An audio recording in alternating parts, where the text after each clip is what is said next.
আকৌ এগৰাকী নিৰ্ভয়াৰ মাজৰাতি প্ৰচণ্ড আৰ্তনাদ, মৰণ কাতৰ চিঞৰ। কিন্তু কোনেও নুশুনিলে কোনেও তাইৰ সেই মৰণ কাতৰ আৰ্তনাদ।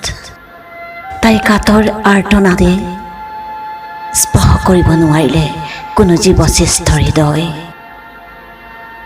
জীৱশ্ৰেষ্ঠ বুলি সগৌৰৱেৰে দাবী কৰা মানৱৰ বহুতকৈ অধম কৰ্মকাণ্ডত আকৌ লজ্জানত হ'ল সভ্যতা, আকৌ লজ্জানত হ'ল মানৱ সমাজ, আকৌ লজ্জানত হ'ল মানৱ জাতি।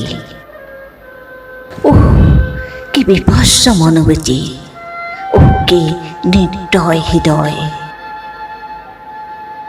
অজস্ৰ সপোন ৰচিছিল তাই দুচকুত, অক্লান্ত পৰিশ্ৰমেৰে উপনীত হৈছিল তাইৰ লক্ষ্যৰ দুৱাৰ দলিত। কিন্তু নৰপিশাচৰূপী মানৱৰ দলবদ্ধ আক্ৰমণত তাইৰ বগা পোচাকযোৰ লুতুৰি পুতুৰি হ'ল তেজেৰে। সোণোৱালী ভৱিষ্যতৰ সপোন ৰচা দুচকুৰেৰে বৈ আহিল ৰঙা সাগৰ। তাই সুন্দৰ সুঠাম দেহটো ক্ষতবিক্ষত হ'ল, মাথো পৰি ৰ'ল তাইৰ নিথৰ দেহ।